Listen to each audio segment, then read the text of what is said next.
Good afternoon, everybody. Welcome to Real Talk with Brian Poduska, powered by The Difference. We've got a great topic for today, the entrepreneurial spirit, or the entrepreneurial mindset, rather.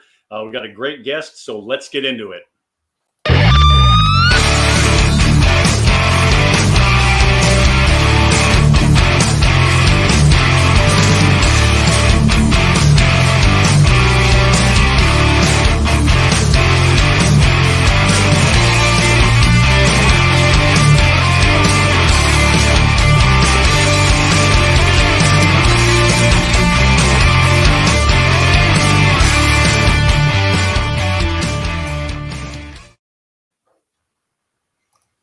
Hey, everybody. Welcome to the show.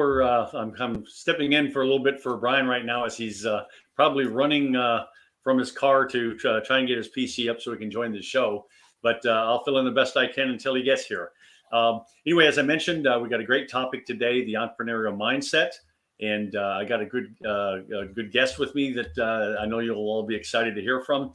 But anyway, as far as the entrepreneurial mindset goes, it's funny. It's very applicable for a thought that I had the other day. I came across an old quote that I had written down years and years ago. I was going through some old journals of mine, and the quote was, "It's never too late to be what you might have been." And there's so many times I've gone through life where, oh gee, I'd like to do that, or I wish I'd done that better. And it's like, who you wanted to be, back then, you can be now. It's just because time has passed doesn't mean you can't change and be that person. It's sort of like the adage when people will ask you about, if you could give advice to your 20-year-old self. Boy, I could really sit my 20-year-old self down and have quite a conversation. But as far as, where we go, as far as entrepreneurs goes, a lot of us are brought up to go to work for a company, work for 20, 25, 30 years, and then look for hopefully have some retirement money set aside in Social Security. For the entrepreneur, though, we take a different route. Even though a lot of us had started off in the corporate world and made the switch, we've had that burning desire to get out there on our own, take the risks, and also experience the rewards that we run into. Myself, a lot of you know that I do health insurance. I've been doing that for about 4 years now. Came out of the corporate world, decided what do I want to be when I grew up, and tried some different things and settled on health insurance. It was a hot topic, still is today, with everything that's going on. And I like to save people money and show them that how they can take control of their health care and take that money, in a lot of cases, apply that to their own business, so they're not paying it all to an insurance company. But let me go ahead and bring in my guest, if I will. It's Nadia is my guest, and coaching by Nadia, and she's a professional life coach. And with her, the best thing I can say is, if you're sick and tired of being sick and tired, Nadia is the one that you want to call and get involved with. So she works with professionals that really were looking to balance their lives, have stronger bodies and minds, and really get into the self-care through the mindset, through nutrition and fitness and accountability, and have fun at the same time. So Nadia, welcome to the show. We're glad you could make it today. If you could just give us a little outline of yourself, we'd love it. Thank you, Greg. Well, while I was listening to you, I'm going to bring a different spin on my story. My story started when I was a little child, when somebody told me I looked so thin that I looked sick. And you can hear my accent. I'm just going to answer your question. Where is she from? I am from St. Petersburg, Russia. And I grew up in the era of communism. And if you ever know what it is, that means you're taken care of.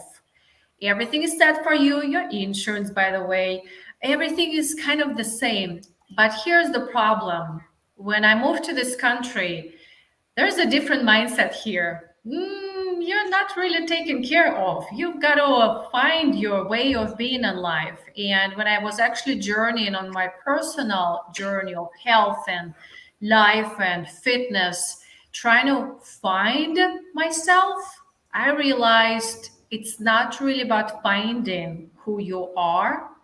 It's about creating who you are.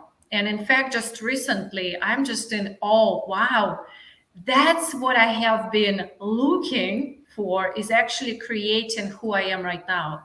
And what I love to do is actually teach the journey that I've been on through the discovering those tools of mindset, nutrition, and fitness, helping my body, helping my mind and soul.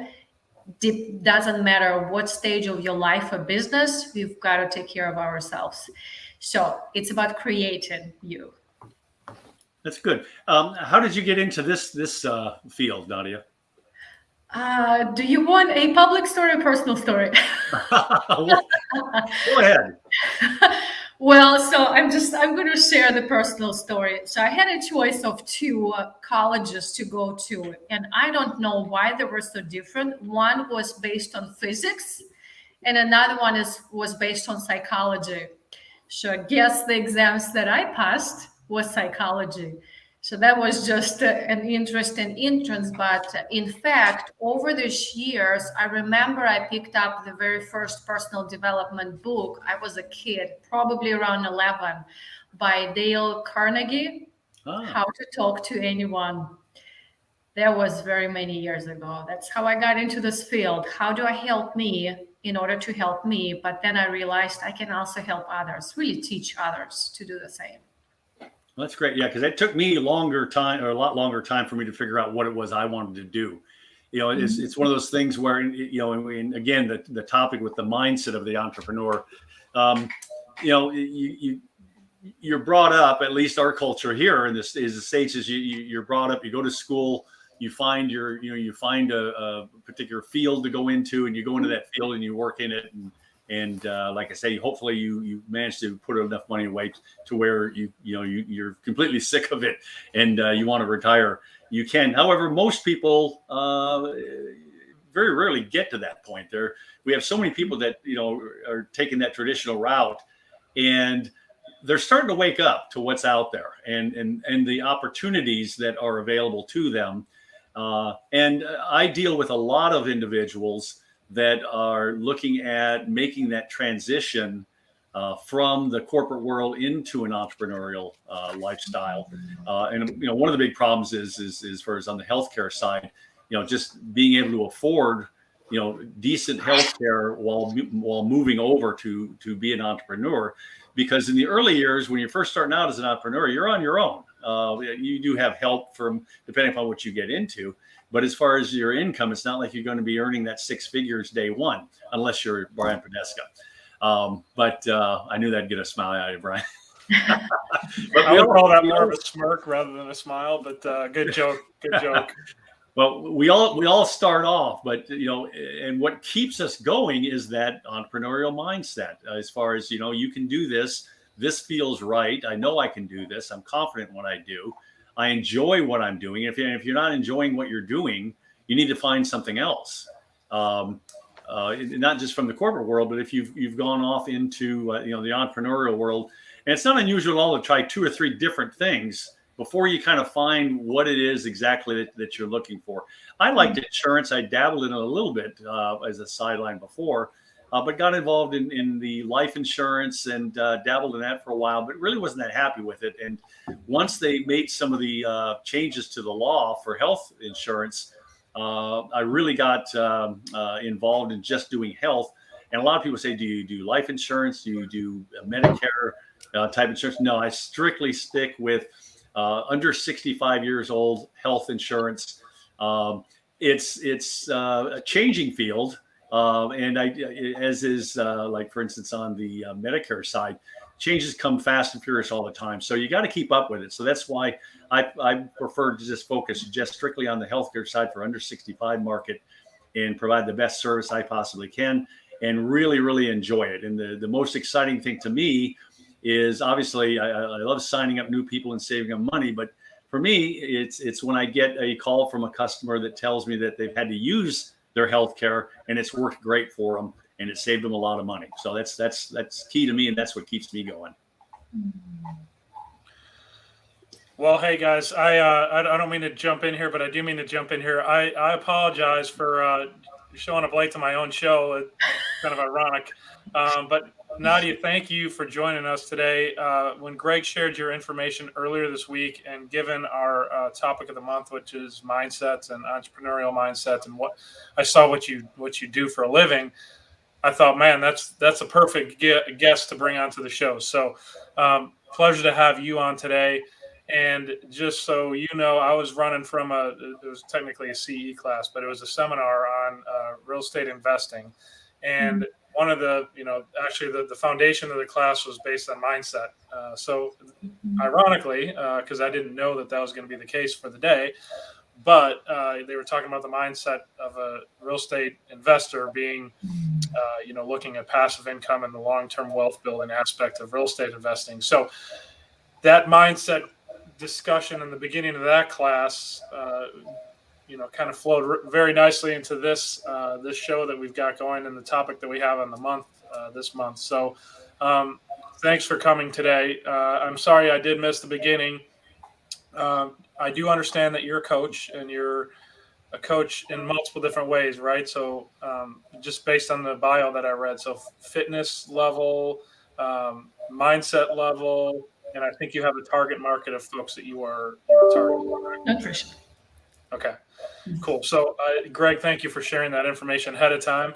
Sure. I wish I would have gotten here a little earlier to meet you a little bit more backstage, but that's why we do this show, is so we get to meet you if we haven't met you before, and the audience gets to meet you. So Nadia and I were going to change the name of the show to Real Health Talk with Nadia and Greg, but that's okay. Well, today that's certainly appropriate.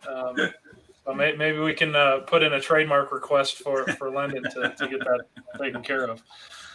So how long have you been doing the coaching thing?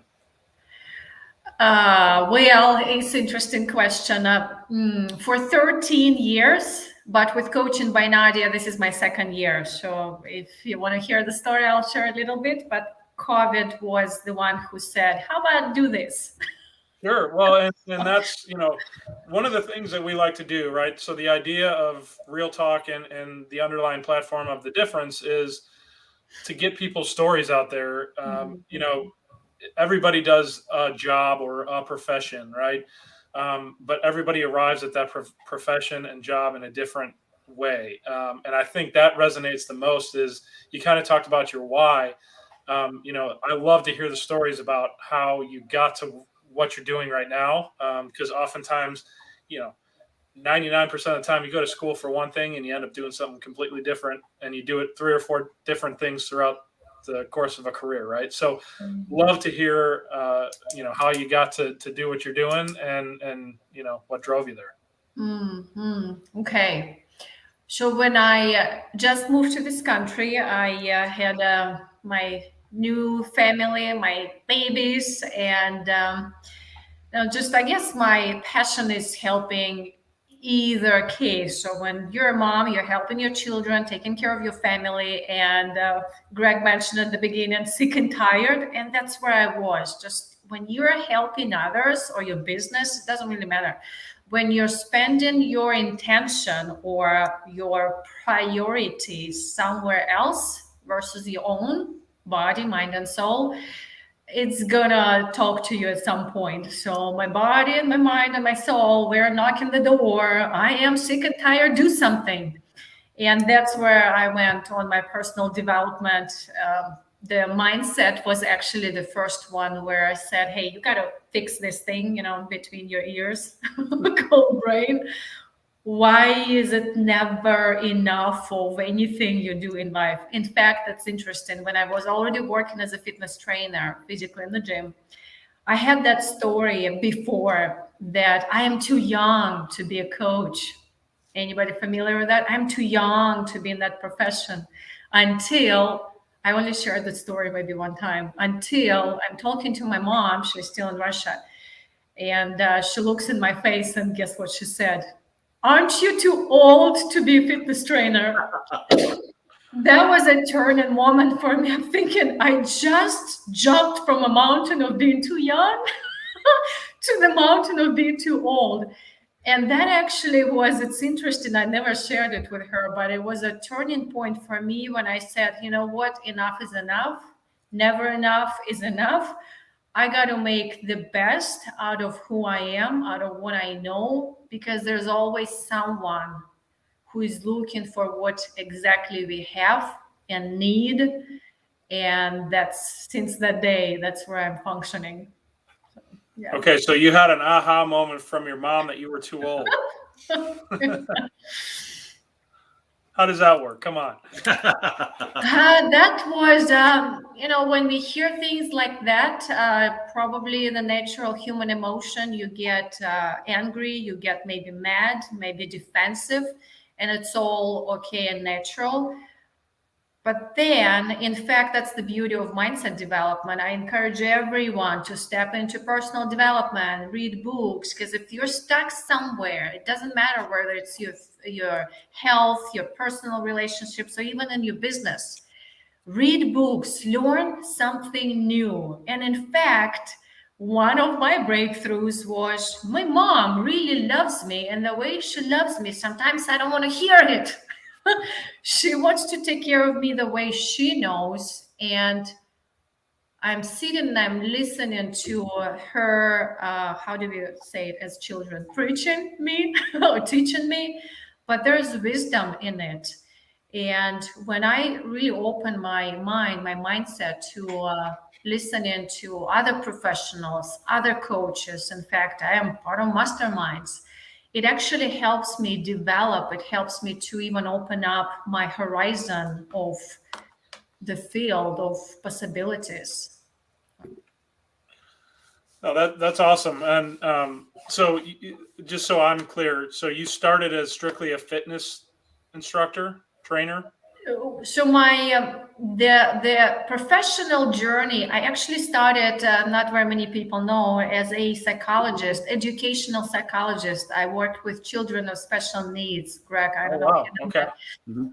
Back in Russia, in fact, it was a long time ago, and it was very painful. And in fact, right now, 25 plus, something like that, years into, I'm thinking I'm going to go back, and even if it's just volunteering or traveling to third world countries to get myself back into helping children. But that was then when my first touch of health, I think, was when I was really helping myself, working with myself. That was nutrition, in fact. Right after mindset kind of pillar that I touched for my own tools, I tapped into, okay, what can I do on nutrition?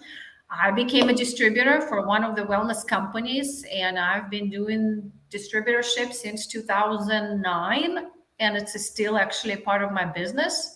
For example, if somebody's asking for, supplementations or meal replacements, we do our annual cleanses, kind of elimination diet. So that was a nutritional element where I actually learned a lot. Like, I didn't know there's a different vitamins on the market. How do I choose the right one? Vitamin C is vitamin C? Not really. So that was that element. And fitness training became my third pillar when I was already working as a fitness or health coach. I did it on the side.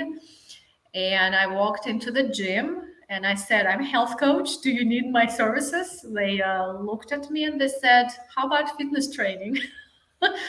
That was actually not too long before COVID. And I looked at what it is to be a fitness trainer. Normally, I do a little bit faster than the program requires. It was 1 year journey, but I did it in 2 months. I don't know how. It is my second language. I do not know how I did it, and I'm still doing the studies, but I became a fitness trainer. Yeah. Wow, that's awesome. Good for you. So you clearly have that mindset of I'm gonna do something entrepreneurial. I'm going to do something to help people. Is what I hear is your kind of your driving force from a mindset standpoint.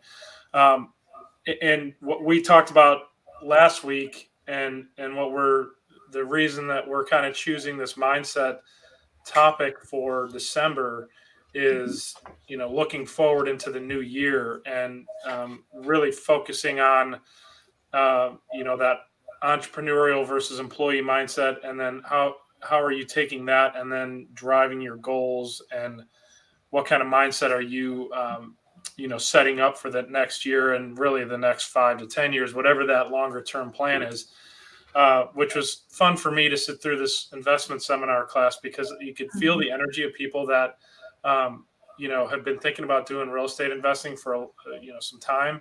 And when they sit through it, now this was a couple hours. So there's seminars that last all day, all weekend, things like that.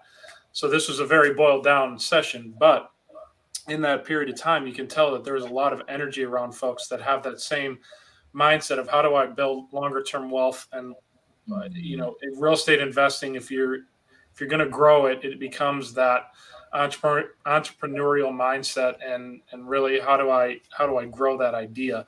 So it sounds like, and I don't want to put words in your mouth, so I'm going to ask you the question, but it sounds like you got a lot of that from your mom. No? Okay. So I can continue my story if you like. I haven't finished that. Yeah. So tell me how you develop that kind of edge on your mindset versus, kind of more the employee mindset.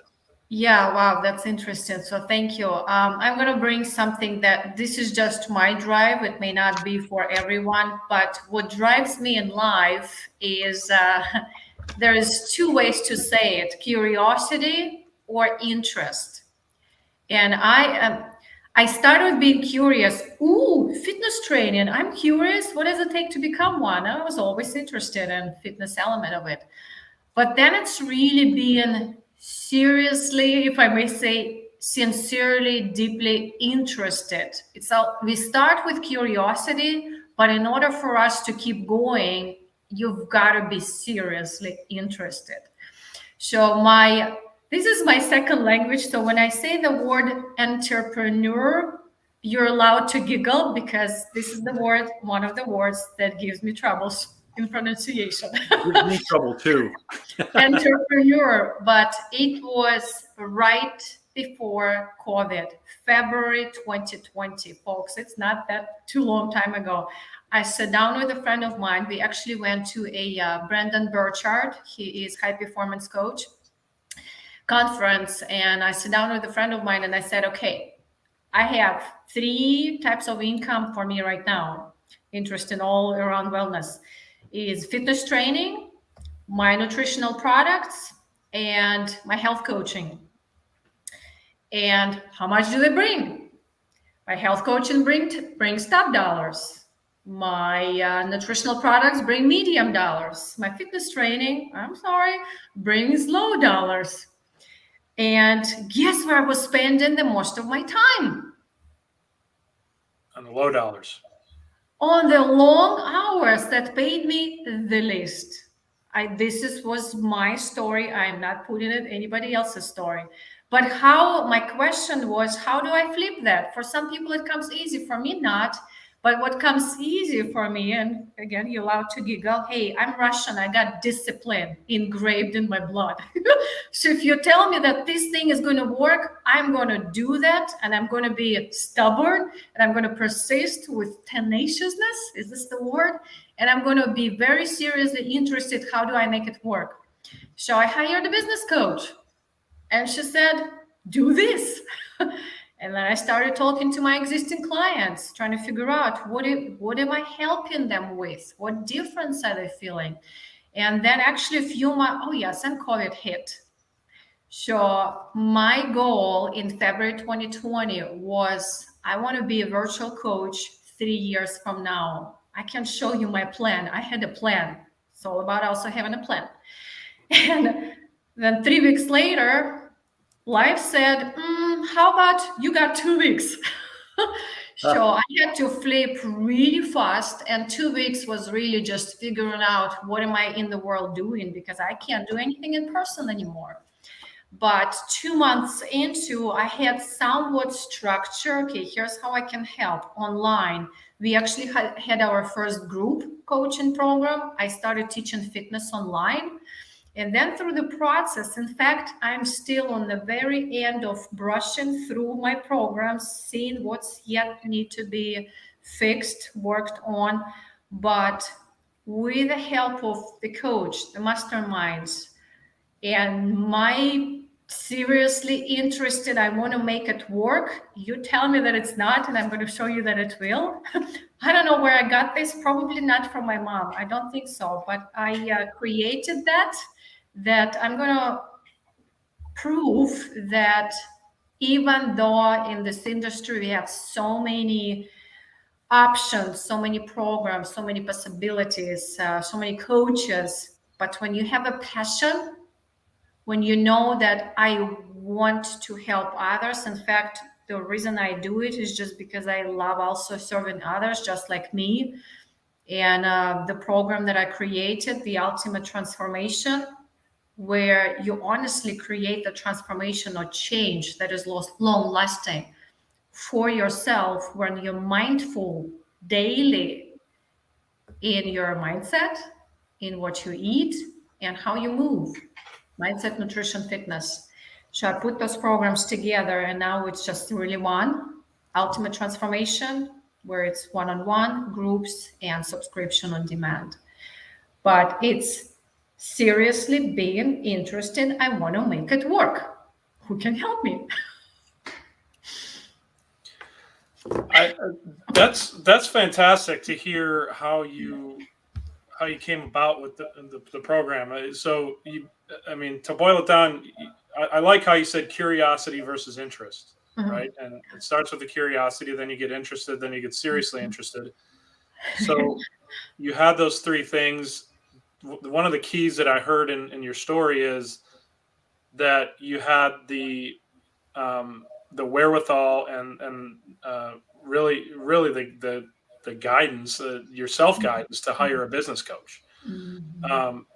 A lot of folks, they may have similar thoughts, similar passions. They're not necessarily similar topics of the passion, but similar passions to go do something. They don't know how to go about putting together a business plan to do it, and it never gets off the ground because either they didn't contact the right folks or ask for the right help. So, the fact that you reached out to a business coach, I think, is fantastic. And we've talked ad nauseum in the past on the show about the value of coaching. Lendon is in the background. You've met Lendon before the show. He's the creator of The Difference. He was a high school football coach.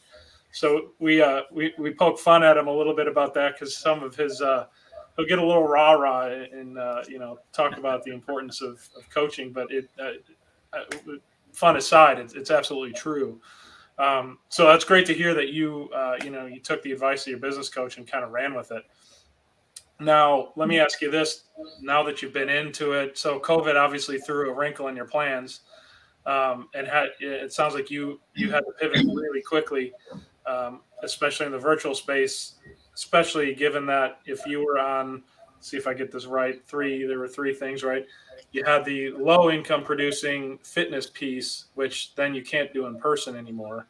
How have you been successful in flipping to, I guess, the more lucrative and probably more rewarding, I guess, mindset piece was the most, I think the most lucrative, or at least the most interesting part for yourself.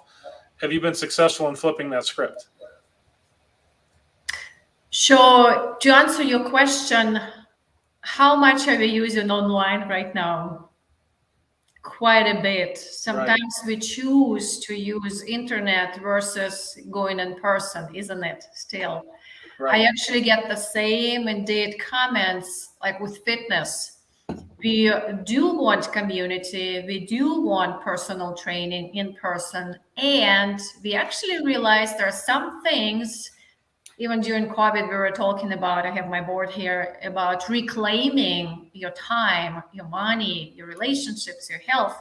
So reclaiming time, which is interesting concept. When I learn how to exercise at home, you don't have to have all that equipment, not really. You could just have body weight and maybe dumbbells, most of us do.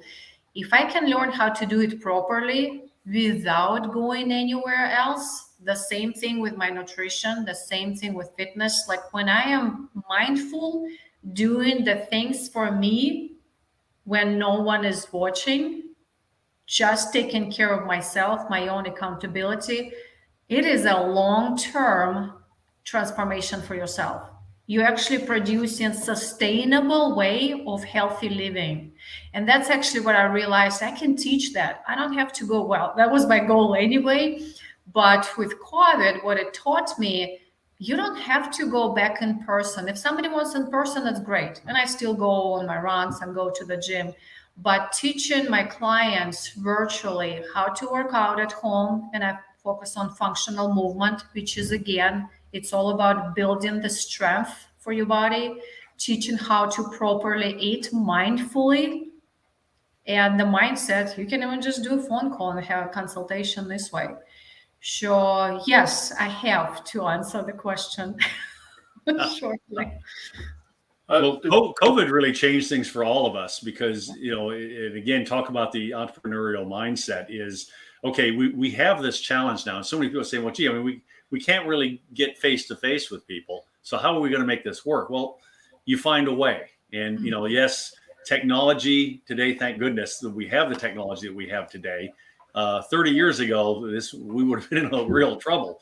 But and for myself, for instance, going through like an insurance program with somebody, not exactly the most exciting thing to do for somebody anyway, but face to face, it's a lot easier and so forth. But you have to teach yourself to be able to do it via Zoom and over the phone. And the silver lining to that is, before I would make appointments and go to people's homes and or meet in a restaurant or somewhere and go through brochures and policies and different levels and so forth.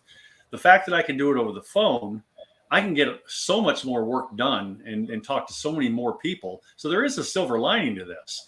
I do miss the face-to-faces. I have to tell you. But if you can't do it, or if someone's not comfortable meeting with you face-to-face, I probably do. I'm going to say 75% of my business now on a Zoom call or even just on the phone sometimes. So you adapt, and it kind of weeds out some of the people that don't have the mindset to take the challenges that you're facing as an entrepreneur and turn it to your advantage and then move forward with it. Yeah. It's interesting to reflect on you, Greg. What you reminded me, I just went actually out of town last week. I was in a different state. And some of the clients I've never met in person, and I actually had a chance to meet them in person. And what we did is just that quality connection. First of all, personally connect and getting to know each other. We had tea. She asked me about politics and, growing up in Russia. And then we actually got together and we had a fitness training session where I helped her with alignment. We actually looked at her house where she can work out the best. Mm-hmm. But then what happens virtually, we can be consistent where we are virtually. She doesn't have to drive anywhere near me, go anywhere, take the time, get dressed, look pretty. It actually creates convenience and less excuses. Oh, I didn't get time to do this or that. So in fact, listening to you, I'm thinking, wow, everything we actually do is accountability. We have a community and we do it together. We work out together. We have coaching, nutritional classes together. It becomes a tribe of all over the country. So far, we are within the United States, supporting each other. Yeah. Yeah, I can see where you could really expand your business. I can get licensed in other states. I haven't yet because I've got plenty of people to talk to here in Texas. But for you, I mean, if you talk to somebody that has a friend that lives out of state, this really expands, your horizon on what you can do for people. So it doesn't matter where they're at. I mean, anywhere in the world, you can deal with them, providing you don't mind getting up extra early. I used to do a lot of corporate work for people in India, and that's like when it's morning here, it's nighttime there. So that can get a little difficult. But for the most part, though, nationwide or just within a few countries, you can put together programs for people. It doesn't matter where they are. Mm-hmm. Well, Nadia, you brought up a good word there, the word accountability, right? So that's obviously very important in business in general, but especially in your, I mean, that's part of what coaching is. It's helping you create a vision, helping you create a roadmap to get there, and then holding you accountable to it. Especially, I would think, in the fitness world, because I'm a firm believer that, and I can relate in your COVID comment that, people, they can work out at home with body weight and with dumbbells. And I try to work out on the daily, with a couple rest days in between, but, and that's what I do. Once I got into that mindset of working out, being able to work out at home and do it effectively, you can knock out a good solid workout in a half hour, maybe 45 minutes max. Yep. And you don't have travel time to a gym. You don't have all the messing around time, waiting for a machine, waiting for, whatever your exercise of choice is. It's so efficient. And once you get that kind of built into your routine, man, it's a game changer. So if COVID has helped you move people to working out at home, like, kudos to you. Cause I was always like, I need to go to a gym to get the effective workout in. But man, I've turned the page on that one. Yeah, and it's actually great to go to the gym. And how many times a week can you go to the gym? The body needs movement pretty much every day with 1 or 2 days of rest. So when you actually know what to do and how to do it at home, you create consistency for yourself, for your body. So I call it foundational fitness. There's no such term. It's mine. Foundational fitness. We were talking about patents earlier. I think you need to work on getting that. Don't tell anyone. I like that. You're right about I don't mean to poo-poo on the gym, because I like to play basketball, and I can't do that in my own home. So yeah, there is definitely need and use for a gym. But man, if you can mesh those two together, and really take out the excuse factor, and then hire somebody like Nadia to be your accountability coach, then you've got at least the fitness part nailed. Then you got to work on the mindset piece. Which mindset is our topic. Let's do this. Let's take a quick break here, because I do want to give our sponsors some love, of which one is Greg. So he's already had the opportunity, I hope, to talk about his business. If not, certainly that and more. We'll give you dedicated time here in the middle. But I would like to mention Wines with an Appeal, if we don't mind, Lendon, bringing up the splash screen for Wines with an Appeal. There it is. All right. So Wines with an Appeal is owned by Mr. Tom Rowe and a partner of his. It is a company dedicated to assisting people fundraise for their favorite nonprofit organization. They provide a fun and educational program to entertain your donors and increase their wine knowledge that could potentially cost the fundraiser absolutely nothing.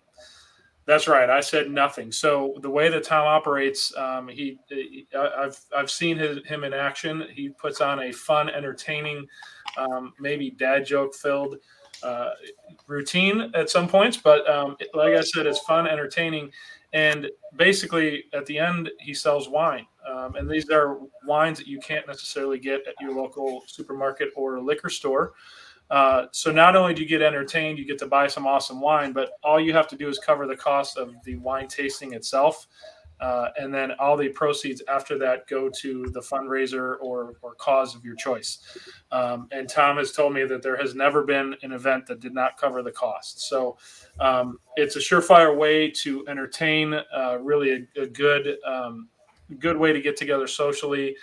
Great way to network. I've been to some of his events, and it's a great way to network and meet other business owners. So if you're interested in getting in touch with Tom to talk about what they have to offer, send him an email at tom@wineswithappeal.com or call them at 214-621-5216 to get more information or to schedule your event.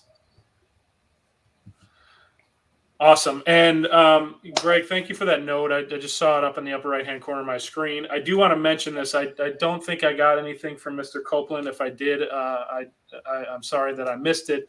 I did come in here pretty hot, but I do want to mention this. It's called Meals by Michael. So Michael Copeland, who's a friend and a co-networker of ours, farmers insurance agent. Every year he puts on a fundraiser. I call it a fundraiser, I guess, for lack of a better term. But the goal of what Michael is trying to do is basically around the holidays provide meals for those who can't afford or prepare their own meals. And if you don't know Michael, basically the history on Michael's career, he was a a chef, a gourmet chef, actually. So he knows what he's doing when he's putting together these meals and giving the poor that can't afford to put together these awesome meals in a package that can just be basically put into an oven and easily prepared. So he's basically looking to get donations to purchase the goods that go into putting these packages together. Unfortunately, I don't have the contact in front of me as far as how to get in touch with him, or I should say, send funds to him. But you can reach out to him on Facebook, Michael Copeland, Farmers Insurance Agency. I know that he's been doing this for a few years and it's grown immensely. So I think his initial goal, all right, there we go. Carrie's got some information there. His initial goal a couple of years ago was, I think, 5 or 10 meals, and then he went to like 20. And so he's blown out his numbers the last 2 years. I think he tripled his goal last year. He was up over 50 meals last year. He has a goal of over 100 this year. So anybody who's interested in getting in touch with Mr. Copeland, please reach out to him. It's an awesome cause. Greg, thank you again for reminding me about that. Well, sure. The least I can do is donate some of my ad time to Michael. Like I said, you're right. He put together a program that kind of started off small and it's ballooning, which is really great. And I was talking with him the other night, and he was telling me what these things include. And there's a gift certificate in there or a gift card so that they could buy a turkey or a ham. And then there's all the fixings you would need to prepare that, including the large pan to cook it in. So everything's included. They cost about $40 to put together per person. Feeds 6, and because he's not like putting a turkey in there that could spoil, there is some shelf life involved there. But it's really a great cause, and it's been very, very well received. So I definitely recommend donating. I do. Every year I try and give a little bit more to help him grow his network of people that he provides this to. So definitely would encourage anybody listening to get in touch with Michael and ask how you can help. You don't have to donate $40. You can donate part of it. If everybody just pitches in a little bit, pretty soon you're talking real money if everybody's throwing in a few dollars. But if you want to donate $40, terrific. $80, $100, that's terrific. He'll take it all, but he'll put it to good use. Yeah, indeed. And I just found one of his posts on Facebook. I'm going to share it to the hashtag The Difference page. So it'll be on there if anybody wants to go visit that. Again, it's called Michael's Meals, and it's providing Christmas meals for underprivileged families. So again, thank you, Michael, for doing that. It's a wonderful cause, and hopefully we can help you get to what your goals are. Now, let's move back to the mindset conversation. So, Nadia, what, you said mindset is one of your platforms that you work on, one of the 3 platforms. How do you dive into mindset, and how do you work on that with folks? Because mindset can take so many different angles, so many different meanings. It has different meanings to different folks. How do you do that? And I guess second part of that question is, I think you have a target market of moms over a certain age, maybe. How do you incorporate that specific niche of mindset when you're working on that piece? Thank you. Yes, mostly professional women over 40.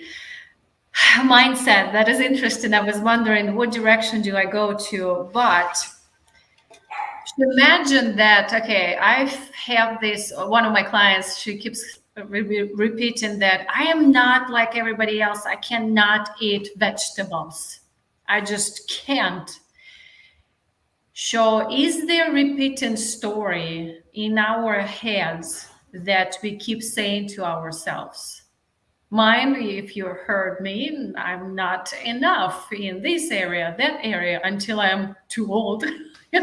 So there is something, and actually those stories, they're between 20 to 40 plus stories that we have running our show in our brain. And they actually were created or imprinted until we were 5 years old. Something happened. We created an experience in our head, which translated into a meaning, and that meaning has become our pattern, which simply is our memory, which is pretty much is our habit. So let me give you an example, something real quick. Toothpaste. Sometimes I give that simple example. I've been using that toothpaste brand for so many years that if you tell me to do a different toothpaste or not even using toothpaste, it's hard for me to change. I will not want it. It's a very kind of funny example compared to big, stories, big beliefs that we have. But even when I brush my teeth, I don't even think about how do I brush my teeth. I do it automatically. So when we have those repeated stories, I can't eat vegetables, you can't make me, or something else, I'm not good enough, I'm just not successful, just not me. Oh yes, I'm an introvert, I can't be on the stage and talking to people. Oh yeah, by the way, that was me. It becomes such a habit in our physiology. In fact, in the way our facial muscles move, in the way our voice is, in the way we eat, in the way we actually treat ourselves throughout the day. So if I want to change and I want to say, hey, in this next year, I want to have a habit of eating vegetables. I want to be in front of people and having those conversations and making a difference. I got to change something. So here's where I'm heading. There are 3 steps, no exception for anyone. So there are 3 steps. I call them to transformation. It's a high word, change. We'll just call it change. If I want to be something different, I want to be that bigger, better person. So 3 steps, number 1, and that's how I teach mindset as well. And in fact, it's about anything. Nutrition, fitness, business, relationships. Number 1, we are looking at what is it so already. What am I already doing? What am I not doing? It's behaviors. 95% of what's running our show is habitual. Those are behaviors are habitual. So, and when we want to change, we actually tap into the 5%. So that's number 1. Being real in what's so and not hiding. If we are hiding, if we're pretending, we are not being receptive and open to change and transformation. The second step, and actually that's where we function on the first one a lot. If I want to change something, I hire a coach, a guidance, and the coaches tell me, how about, or we decide together, how about we do this one element, just this one element. Practicing those new behaviors, I'm starting actually changing my identity. That's step number 3. But the step number 2, what may keep me stuck is my beliefs. That story in my head, I am not like anyone else. I just can't eat those vegetables. So it's really, if I want to change that habit, I need to tap into what was created. What is that story? How do I re-imprint it? And actually, how do I reframe it so that my brain is going to say, oh, it's actually, okay, I can do that. So working on beliefs is a huge piece. And sometimes it takes us going back to the childhood, finding that situation, re-imprinting, and bringing it back into the present and the future. You probably have heard terminology neuroplasticity, that the brain has ability to actually change. That's what we are doing. We are gently switching those patterns or memories. We are imprinting new memories. But the third step of the transformation is when you do this long enough, patiently, give yourself time, you start noticing that you're actually kind of enjoying those vegetables. Wow, you've got more energy, you feel better. You still may not like exercising, but you're actually looking forward to it. Guess what? It's became who you are, what you do, it became your new identity and your new habit. So it's actually knowing that there's so many other elements, but knowing the structure of how the real change happens, not the quick fix, but the long lasting change. That's how I've been changing or creating myself.